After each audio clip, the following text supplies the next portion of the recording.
Pasir-pasir Mesir membisikkan kisah masa lalu yang gemilang. Mereka bercerita tentang Firaun perkasa, piramida menjulang, dan dewa-dewa misterius. Selama berabad-abad, peradaban Mesir kuno telah memikat imajinasi kita. Dari tepian sungai Nil yang subur hingga gurun pasir yang luas, sisa-sisa peradaban agung ini mengundang kita untuk mengungkap rahasianya. Orang Mesir kuno meninggalkan jejak yang tak terlupakan di dunia. Mereka mengembangkan bahasa tertulis, menguasai matematika, dan memetakan bintang-bintang. Prestasi arsitektur mereka, khususnya piramida, terus memukau kita dengan skala dan presisinya. Bergabunglah dengan kami saat kita menyelidiki misteri Mesir kuno. Kita akan menjelajahi kepercayaan mereka, prestasi mereka, dan warisan abadi mereka. Bayangkan sebuah pita kehidupan, melilit di tengah tanah kering. Inilah sungai Nil bagi orang Mesir kuno, sumber kehidupan yang menopang peradaban mereka. Banjir tahunan sungai Nil mengendapkan lumpur subur di tepiannya, membuat tanahnya sangat subur. Tanah subur ini yang dikenal sebagai tanah hitam ideal untuk pertanian. Orang Mesir kuno sangat bergantung pada sungai Nil untuk kelangsungan hidup mereka. Mereka mengembangkan sistem irigasi canggih untuk mengendalikan banjir dan bercocok tanam seperti gandum, jelai, dan rami. Sungai Nil juga menyediakan sarana transportasi.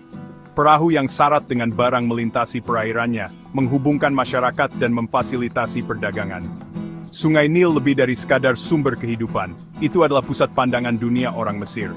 Mereka melihat sungai itu sebagai dewa yang baik hati, sumber kelimpahan dan pembaruan.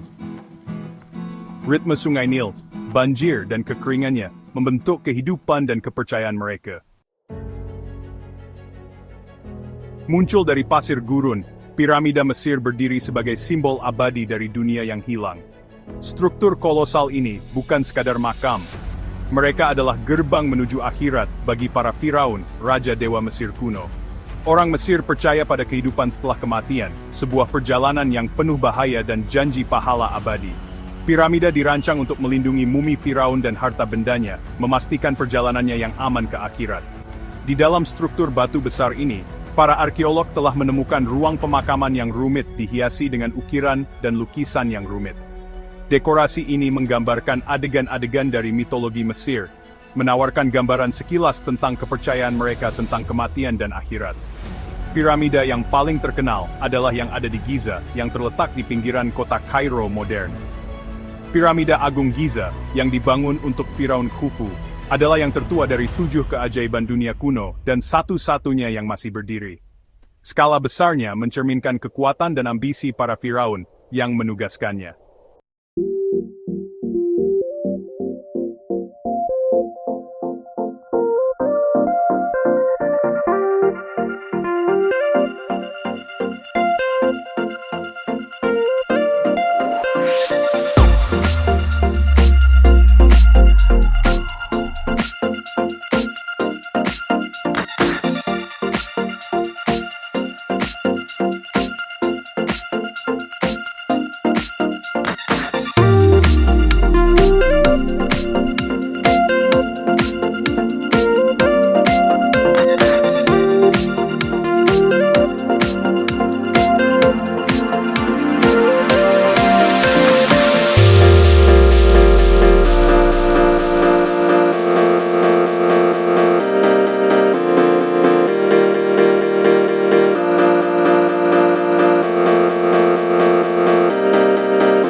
Bagian dari tugas sipil mereka.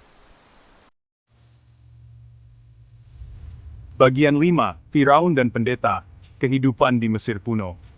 Inti dari masyarakat Mesir kuno adalah Firaun, yang dianggap sebagai dewa yang hidup. Firaun adalah penguasa tertinggi, bertanggung jawab untuk menjaga ketertiban, kemakmuran, dan keharmonisan di dalam kerajaan. Dia mengendalikan tentara, mengawasi pembangunan kuil dan piramida, dan bertindak sebagai perantara antara para dewa dan rakyat. Masyarakat Mesir sangat terstratifikasi, dengan hierarki yang kompleks dari pejabat, pendeta, juru tulis, pengrajin, dan petani. Pendeta memainkan peran penting dalam masyarakat Mesir. Mereka melakukan ritual, menafsirkan kehendak para dewa, dan mengelola kompleks kuil yang luas yang didedikasikan untuk para dewa. Juru tulis, dengan pengetahuan mereka tentang hieroglif, bertanggung jawab atas pencatatan, administrasi, dan transmisi pengetahuan. Kehidupan sehari-hari di Mesir kuno berkisar pada Sungai Nil dan siklus pertanian. Petani mengolah tanaman, sementara pengrajin menghasilkan berbagai macam barang, dari tembikar dan tekstil hingga furnitur dan perhiasan. Orang Mesir juga ahli matematika, astronom, dan dokter yang terampil, mengembangkan pengetahuan canggih di bidang-bidang ini. Bagian 6, Kekuatan Hieroglif, membuka masa lalu Mesir. Bayangkan sebuah bahasa yang terukir di batu. Simbol-simbolnya menggambarkan burung, hewan, dan benda-benda sehari-hari. Inilah dunia hieroglif Mesir, sistem penulisan yang menggabungkan bunyi fonetik, ideogram, dan penentu. Selama berabad-abad, simbol-simbol rumit ini tetap menjadi misteri, maknanya hilang ditelan waktu. Penguraian hieroglif pada abad ke-19, berkat penemuan batu Rosetta, merevolusi pemahaman kita tentang Mesir kuno. Batu ini, yang bertuliskan teks yang sama dalam 3 aksara berbeda, hieroglif, aksara demotik, dan Yunani kuno, memberikan kunci untuk membuka rahasia bahasa kuno ini. Melalui hieroglif, kita mendapatkan wawasan tentang setiap aspek kehidupan Mesir, kepercayaan agama mereka, struktur sosial mereka, pengetahuan ilmiah mereka, dan bahkan pikiran dan perasaan pribadi mereka. Prasasti-prasasti ini, yang ditemukan di dinding kuil, makam, gulungan papirus, dan bahkan benda-benda sehari-hari, menawarkan hentaros lebih tidak durang tingkatan Mesir kuno. Bagian 7, Dewa dan Dewi, Dewa-Dewi Mesir kuno. Orang Mesir kuno adalah politeistik, menyembah banyak dewa dan dewi. Setiap dewa mewujudkan berbagai aspek alam, pengalaman manusia atau kosmos. Mereka percaya dewa-dewa ini memengaruhi setiap aspek kehidupan mereka, mulai dari banjir Sungai Nil hingga kesehatan dan kemakmuran mereka.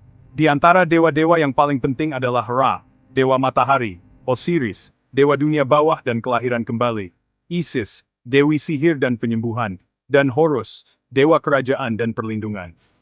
Dewa-dewa ini sering digambarkan dalam bentuk hewan, atau sebagai sosok manusia dengan kepala hewan, yang mencerminkan hubungan dekat mereka dengan dunia alami.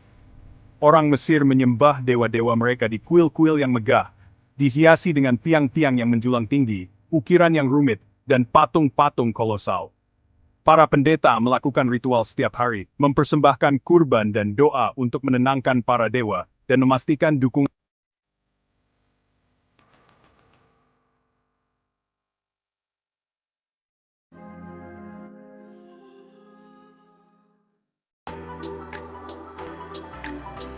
Bagian 8, melewatnya sebuah peradaban. Selama lebih dari 3.000 tahun, peradaban Mesir kuno berkembang di sepanjang Sungai Nil. Namun, tidak ada peradaban yang bertahan selamanya. Serangkaian invasi dan konflik internal melemahkan kekaisaran yang dulunya perkasa. Penaklukan Mesir oleh Alexander Agung pada 332 SM menandai awal dari akhir pemerintahan Firaun. Di bawah dinasti Ptolemaik, sebuah keluarga penguasa Yunani, budaya Mesir secara bertahap bergabung dengan pengaruh Yunani. Penaklukan Romawi atas Mesir pada 30 SM membawa perubahan lebih lanjut, karena Mesir menjadi bagian dari kekaisaran Romawi yang luas. Agama Mesir kuno menurun dengan munculnya agama Kristen, dan prasasti hieroglif terakhir yang diketahui berasal dari abad keempat Masehi. Terlepas dari kemundurannya pada akhirnya, peradaban Mesir kuno meninggalkan warisan yang abadi. Prestasi arsitektur, kepercayaan agama, dan tradisi artistik mereka terus memengaruhi peradaban lain. Pengetahuan dan inovasi mereka, yang dilestarikan melalui tulisan dan monumen mereka, meletakkan dasar bagi penemuan masa depan dalam matematika, astronomi, dan kedokteran.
memahami tempat kita di kosmos.